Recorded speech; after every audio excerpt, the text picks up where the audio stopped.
ಮಂಗಳೂರಿನಲ್ಲಿ ವ್ಯಕ್ತಿಯೊಬ್ಬನಿಗೆ ನಿಫಾ ಶಂಕೆ ಇದೆ ಎಂಬ ವರದಿ ಮಾಧ್ಯಮಗಳಲ್ಲಿ ಬಿತ್ತರವಾಗ್ತಾ ಇದೆ.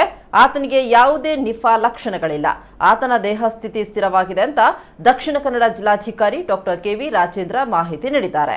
ನಿನ್ನೆ ಗೋವಾ ಮೂಲದ ವ್ಯಕ್ತಿಯೋರ್ವ ನಿಫಾ ರೋಗದ ಲಕ್ಷಣ ಇದೆ ಅಂತ ಆಸ್ಪತ್ರೆಗೆ ದಾಖಲಾಗಿದ್ದ. ಸದ್ಯ ಆ ಯುವಕನ ಸ್ಯಾಂಪಲ್ ಟೆಸ್ಟ್ಗೆ ಕಳುಹಿಸಲಾಗಿದೆ. ಈ ಯುವಕ ಗೋವಾದಲ್ಲಿ RT-PCR ಟೆಸ್ಟ್ ಕಿಟ್ ತಯಾರಿಕಾ ಲ್ಯಾಬ್ನಲ್ಲಿ ಕೆಲಸ ಮಾಡ್ತಾ ಇದ್ದ. ಅಲ್ಲಿ ನಿಫಾಗೆ ಸಂಬಂಧಿಸಿದ ಟೆಸ್ಟಿಂಗ್ ಎಕ್ವಿಪ್ಮೆಂಟ್ ಕೂಡ ತಯಾರಿ ಮಾಡಲಾಗ್ತಾ ಇತ್ತು. ಅಲ್ಲಿಂದ ರಜೆಯಲ್ಲಿ ಕಾರವಾರಕ್ಕೆ ಬಂದ ಮೇಲೆ ಆತನಿಗೆ ಜ್ವರ ಕಾಣಿಸಿಕೊಂಡಿದೆ. ಆದ್ರೆ ಆತನೇ ಗೂಗಲ್ನಲ್ಲಿ ಹುಡುಕಾಡಿ ಸಣ್ಣ ಜ್ವರವನ್ನ ನಿಫಾ ಅಂತ ಆತಂಕಕ್ಕೆ ಒಳಗಾಗಿದ್ದಾನೆ ಅಂತ ಹೇಳಿದ್ರು.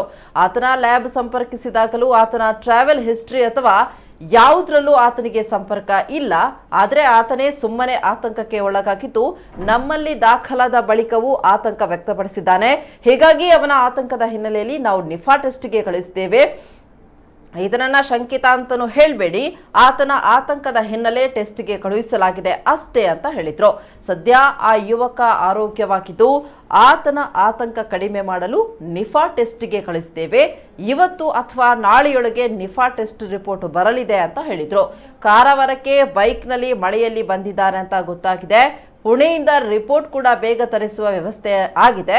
ಅವನ ಮನೆಯವರನ್ನ ಐಸೋಲೇಷನ್ನಲ್ಲಿ ಇಡಲಾಗಿದೆ. ಅವನು ಸಂಪರ್ಕ ಮಾಡಿದವರನ್ನ ಪತ್ತೆ ಹಚ್ಚಲಾಗಿದೆ. ಉಡುಪಿ ಮತ್ತು ಕಾರವಾರ ಜಿಲ್ಲಾಡಳಿತಕ್ಕೆ ಅಲರ್ಟ್ ಮಾಡಲಾಗಿದೆ.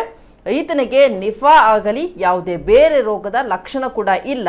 ಮಂಗಳೂರು ಆಸ್ಪತ್ರೆಗೆ ದಾಖಲಾದ ಬಳಿಕ ಜ್ವರ, ತಲೆನೋವು ಯಾವುದೂ ಆತನಿಗೆ ಇಲ್ಲ ಅಂತ ಹೇಳಿದ್ದಾರೆ. ಭಾಳ ಇಂಪಾರ್ಟೆಂಟ್, ನಿಮಗೆ ಎಲ್ಲರಿಗೂ ಕೂಡ ಈಗ ಲಾಸ್ಟು 2-3 ದಿವಸಗಳಲ್ಲಿ ಮೀಡಿಯಾದಲ್ಲಿ ಜಾಸ್ತಿ ಬಜ್ ಆಗ್ತಾ ಇರುವಂಥದ್ದು ನಿಫಾ ವೈರಸ್ಗೆ ಸಂಬಂಧಪಟ್ಟಾಗಿರುವಂಥ ಒಂದು ಇದರೊಳಗಡೆ ಭಾಳಷ್ಟು ಕರೆಗಳು ಮಾಧ್ಯಮಗಳಿಂದ ಬಂದಿರೋದ್ರಿಂದ ಆರೋಗ್ಯ ಇಲಾಖೆ ಅಧಿಕಾರಿಗಳ ಜೊತೆಗೆ ನಾವು ಒಂದು ಸ್ವಲ್ಪ ಕ್ಲಾರಿಫೈ ಮಾಡೋಣ ಅಂತೇಳಿ ಇವತ್ತು ಮೇಜರಾಗಿ ಇದನ್ನು ಕರೆದಿರೋದು. ಇದಕ್ಕೆ ಸಂಬಂಧಪಟ್ಟ ಹಾಗೆ ಕಾರವಾರ ಮೂಲದ ವ್ಯಕ್ತಿ ಒಬ್ಬರು ಮ್ಯಾಲ್ಬಯೋ ಅನ್ನುವಂಥ ಒಂದು ಕಿಟ್ಗಳನ್ನು RT-PCR ಕಿಟ್ಗಳನ್ನು ತಯಾರು ಮಾಡುವಂಥ ಕಂಪ್ನಿಯಲ್ಲಿ ವರ್ಕ್ ಮಾಡ್ತಾಯಿದ್ರು. ಅಲ್ಲಿ ವಿತ್ ಆಲ್ ಪರ್ಸನಲ್ ಪ್ರೊಟೆಕ್ಷನ್ ಎಕ್ವಿಪ್ಮೆಂಟ್ಸ್ಗಳನ್ನು ಹಾಕ್ಕೊಂಡು ಅವರು ಅಲ್ಲಿ ಕಿಟ್ಗಳನ್ನು ಮುಂಚೆ RT-PCR ಮಾಡ್ತಾಯಿದ್ರು. ಈಗ ನಿಫಾಗೆ ಸಂಬಂಧಪಟ್ಟ ಕಿಟ್ಗಳನ್ನು ಅದರೊಳಗಡೆ ಕೆಲವೊಂದು ಆ್ಯಕ್ಟಿವ್ ಕಂಟೆಂಟ್ಗಳನ್ನು ಇದು ಮಾಡ್ತಾ ಇರ್ತಾರೆ. But with all PPE personal protection ಎಕ್ವಿಪ್ಮೆಂಟ್ಸ್ಗಳ ಮುಖಾಂತರನೇ ಅವ್ರನ್ನ ಹ್ಯಾಂಡಲ್ ಮಾಡಿರ್ತಾರೆ.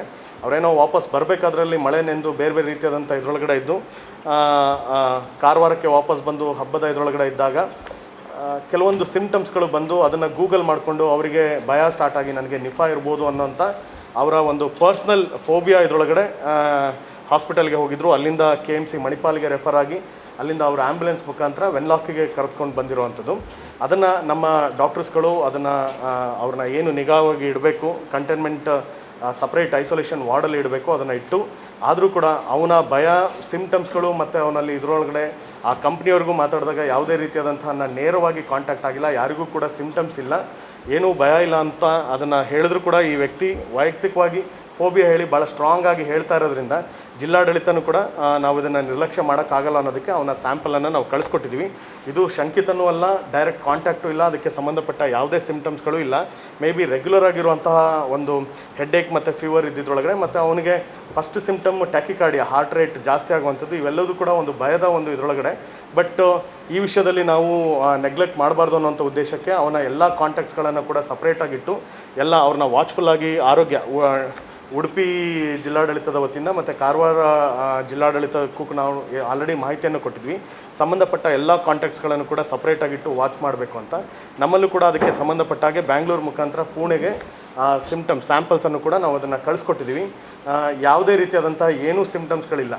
ಆ ವ್ಯಕ್ತಿ ಅವರಾಗೆ ಹೇಳಿದ್ದನ್ನು ಒಂದನ್ನು ಬಿಟ್ಟರೆ ಬೇರೆ ಯಾವ ಸಿಂಪ್ಟಮ್ಸ್ಗಳು ಅದಕ್ಕೆ ಇದರೊಳಗಡೆ ಬಂದಿಲ್ಲ. ಆದರೂ ಕೂಡ ಈವನ್ ಇದರೊಳಗಡೆ ಇದ್ದರೂ ಕೂಡ ನಾವು ಅದನ್ನು ತಪ್ಪಾಗಬಾರ್ದು ಅನ್ನೋಂಥ ಉದ್ದೇಶಕ್ಕೋಸ್ಕರ ಪುಣೆಗೆ ಅವರ ಸ್ಯಾಂಪಲನ್ನು ಕಳಿಸ್ಕೊಟ್ಟಿದ್ವಿ. ಹಾಗಾಗಿ ಜನ ಅನ್ನೆಸರಿಯಾಗಿ ಪ್ಯಾನಿಕ್ ಆಗೋದು ಬೇಡ. ಆದರೆ ಇಲ್ಲಿ ಭಾಳ ಎಚ್ಚರಿಕೆ ನಾವು ಇಟ್ಕೋಬೇಕು.